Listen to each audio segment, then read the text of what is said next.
Right, good afternoon, guys, and welcome to the Tuesday afternoon kitchen talks. Every Tuesday afternoon, we have a different health subject. We've had specialists in cardiology, we've had sleep specialists, and we've had all sorts of different professional rugby league players. We've had all sorts of different guest speakers. So today, I'd like to welcome a colleague and a good friend of mine. I've worked with this gentleman for getting on to 20 years. I'd like to welcome to you my colleague, another healthy lifestyle advisor at Livewire, is Mr. Matthew Fairhurst. Welcome to the kitchen, Matthew. It's a pleasure to be here, Paul. It's been a lifelong dream. It's a lifelong dream, it is, yes. If anyone, Matt's from Wigan, obviously, on the other side of us all being St. Helens fans over here. And we've got some titles across the bottom. So, yeah. So today we're going to be talking about behaviour change in lifestyles. As we know, mine and Matthew's job is working with people one-to-one to improve their health and well-being. And obviously, it's not taking them massive steps. We see it a lot in the New Year's. We see people, New Year, 1st of January, they're making a massive health change. And we know that making them drastic changes doesn't really last. So, Matthew, I'm going to pass over to you to start this little subject off. I know behaviour is one of your favourite topics. Cheers, Matt. As you said, when we sit down with someone, it's not a case of giving them a diet sheet and saying, eat these foods and don't eat them foods. That does play a part, but more importantly, it's understanding your own behaviour. And so one of the things that I normally address to begin with is finding out the reasons why that person wants to lose weight. So finding what's important to them and helping them build their confidence in making this changes to the lifestyle to lose weight. So one of the first things we normally chat around is what would be the benefits to that individual about them losing weight, or what's important to them, and how their lifestyle might be impacted by improvement in their health. So we talk about the benefits and disadvantages of things staying the same. So it might be that the health issue gets worse over time, or the self-confidence continues to be low, or whatever they feel is important to them. Absolutely. Obviously, when we're both delivering cardiac rehab, and obviously when someone has a massive heart attack, and obviously sometimes they're the easiest people to change because they want to make that change. But I don't know about you over the last 13, 14 years, Matt, when we get patients referred to us who have been told they're pre-diabetic, or the old glucose intolerance, obviously pre-diabetics, I think it's a better word. Obviously, people go to a GP, they have the HB1AC, is the blood test, and then the blood sugars come back quite high, and they get referred to see one of us, and it doesn't really ring home. I think health, unless you've had that scare, doesn't ring home to a lot of people. I think you have to dig a bit deeper, don't you? Yeah, like I said, it is sometimes that it's not, health isn't high on a person's priority at that time.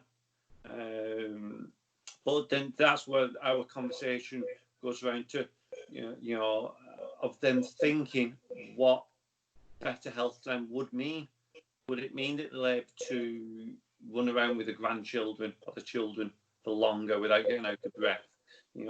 If it's important for them to fit in to, a size smaller pair of jeans, we're exploring how that would look and feel to them. So talking about the advantages of losing weight and the impact of them, their emotions around that in the future. I always remember you training someone a long time ago, and the goal was she couldn't kneel down in church. So yes. For her, obviously, that was her goal to obviously you did everything you can, looking at nutrition, looking at strengthening, looking at mobility, flexibility, how we can get back to kneeling down in church. It wasn't losing weight, it wasn't doing this, it wasn't doing that, she just wanted to kneel down in church. I think it's really important is when people, obviously we do like people making health improvement changes, but I don't think it smaller the change, longer the sustainability of it. Yeah. We'll get into that in a little bit. Yeah. So just to kind of summarise this bit, is finding the answer to a very simple question is why do you want to lose weight? And once we can establish that personalised goal, we start to have a look at the different lifestyle issues. I've come to kind of see lifestyle a bit like a jigsaw, really.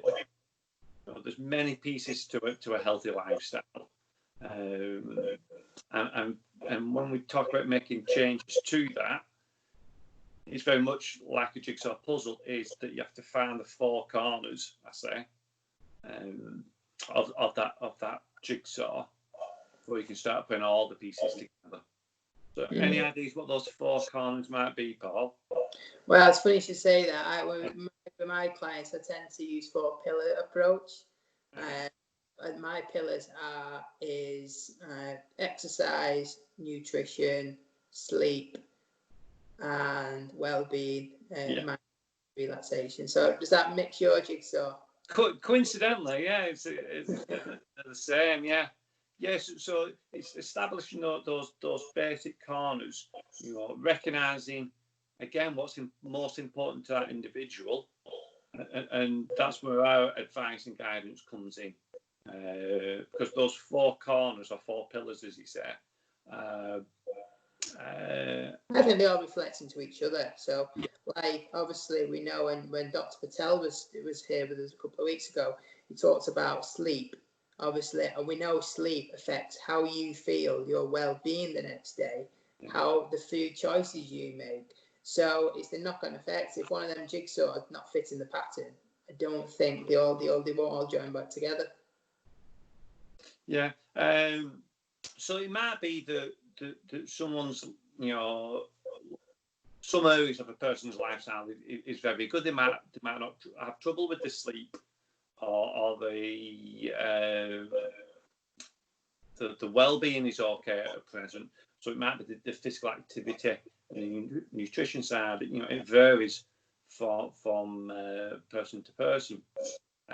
So this kind of conversation, we look at that and address areas that person wants to change, but we also kind of widen the conversation about that person's environment. So is the lifestyle environment helpful? Could be that a person's job at the moment is very stressful, so that's impacting on the other 3 pillars. I think behaviours is in family traits as well, because I know when you work with a lot of people, if their parents are obese and their siblings are obese as well, you tend to learn behaviours come down from family sometimes. So they tend to eat the same, they cook the same meals as what the parents did, and then their moral behaviours. And I think if you want to think about it a little bit bigger, I think culture around the different areas of town. So even an area of Warrington, the behaviours of people, what they do and how they live their life is very much different to one side of the town, and we do see that on health, don't we? Yeah, definitely. There's a inequality, not only in Warrington, but across the nation, across the world. And yes, lifestyle is affected. How many pies do people eat in Wigan? Oh, we have a balanced diet. We have one in each hand.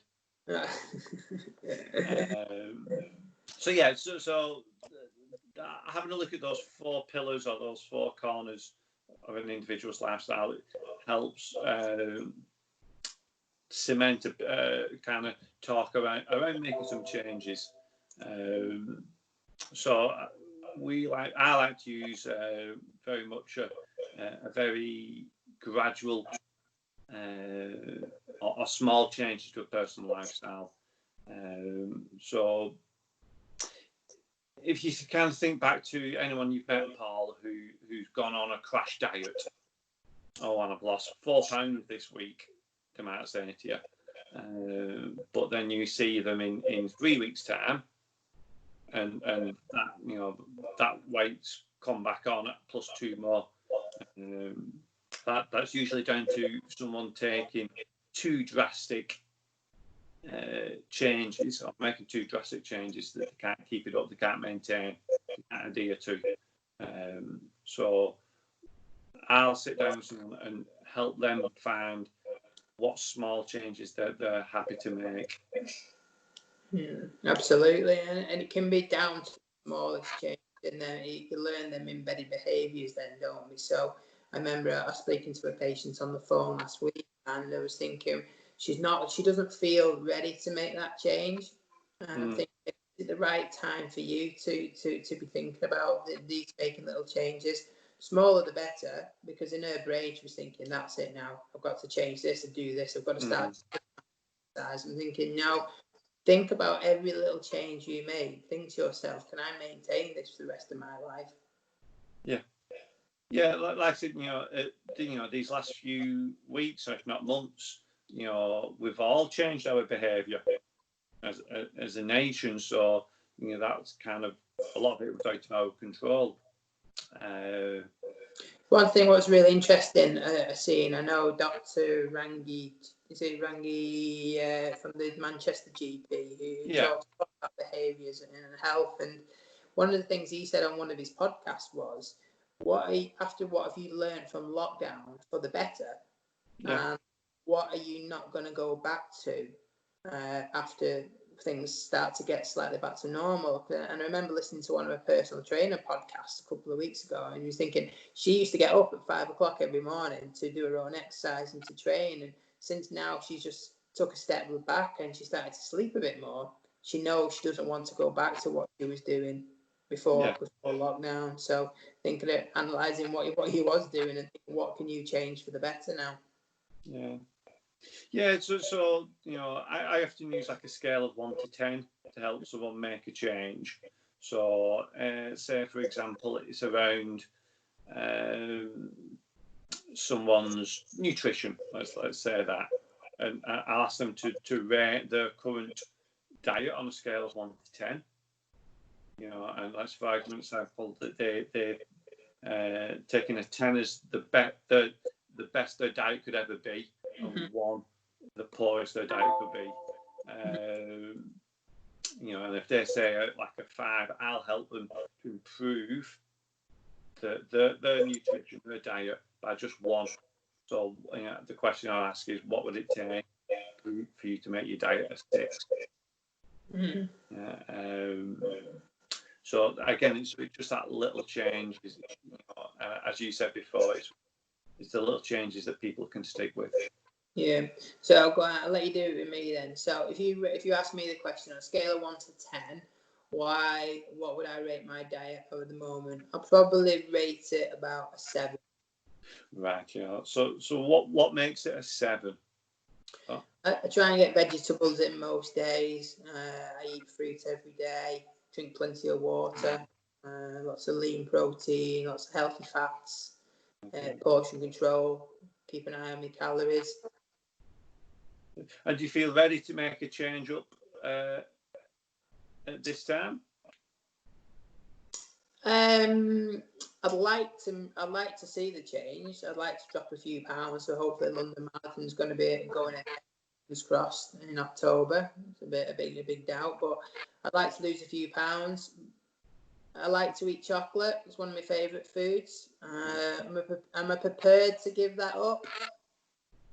Maybe not at the minute. I still enjoy it. So maybe it's looking at portion, how much I do eat of it. Maybe it's looking at keeping it within my calories a day. Maybe so I don't have to take that away from my diet. So it might be just looking at calories and can you incorporate it into my diet through the week rather than, we don't want to restrict anything, do we? And it's that whole thing. If you suddenly start restricting food groups, you want them even more. So where can I incorporate that diet to think long term? So perhaps if you're not ready to make a change, then you maintaining a 7 Mm-hmm. might be a goal or an idea to look at. Absolutely, yeah. So it's them marginal changes, isn't it, as well? But what a famous man once said, if you believe you can, or if you believe you can't, then you're right. That Mr. Ford. That was Henry Ford, yes. That's one of my favourite phrases. And for me, it demonstrates a vital part in all of this is how confident an individual is to make and stick with those changes. So the term is self-efficacy or self-confidence, and it's the number one skill to practice. Yeah. And what I mean by that is the more we practice improving our self-confidence, the better we get. Yeah? So it's that self-confidence that's the fuel that drives change. Yeah. So if you can believe you can do something, you don't believe you can do something, you're usually right. And I think it's not worrying about relapse too much. And I always forget the name. Is it trans-theatrical model? The behaviour model. And you go into contemplation, and you go in action, and then you maintain. But I think it's perfectly normal when people are making lifestyle behaviours to relapse. It's just making sure you get back onto the wheel again. It's all part of the process. Yeah, going back to all behaviours as well. Right, Matt, so we're coming to the end of Kitchen Talks as well. So what's your top 3 tips then for leading a healthy lifestyle? So like I said, all the things that we spoke about, the 4 pillars, I think that's vital. But when we talk about making changes and what makes it more successful or more likely to be successful, I've got 4 things I want you to think about. First of all is I want you to think back about previous successful experiences. So maybe not just in losing weight, or it could be passing your driving test, or passing an exam, or getting the right job. So think about what you've done successful in your life, and what work you did in the background to achieve that. Secondly, think about what kind of environment will help you. Yeah, so surround yourself with people and places that are geared towards you achieving your goal. So that's why weight loss groups work really well, and exercise groups work really well. So the environment that you're in plays a key part. Embrace all forms of feedback. So when people tell you, you're doing well, accept that and acknowledge that. And finally, understand that you may get negative feedback, or you might experience negative emotions, and manage that. So don't get too disheartened with setbacks. So they're all part of the process. So that relapse again. So remember successful experiences. Put yourself in a helpful environment, and help manage that feedback, both good and bad. And just remember them small changes, they're the ones what are going to last. So if you're rating yourself on a scale of 1 to 10, say you rate your health on a number 6, what can you do to get it to a number 7? Throughout them small changes as well. So thank you, the guru of lifestyle from Wigan has spoken. So thank you, Matt. Obviously, guys, if you're looking for more support, NHS Health and Change for Lives is a really good website. Your Livewire YouTube channel as well. We have lots of exercise videos, lots of nutrition videos. Matt's generally discussed all the different pillars or the jigsaw of health, but through this over the last few weeks, we've had nutrition talk, we've had a sleep talk, we've had an exercise talk. So there's plenty of little videos to start to have a think about what side of the jigsaw you want to start to improve. So thank you, guys. Thank you, Matt. I'll hope to see you back in work shortly. Or I'll but we're still a little bit more virtual. And keep washing your hands, guys. Stay safe, and we'll see you all soon.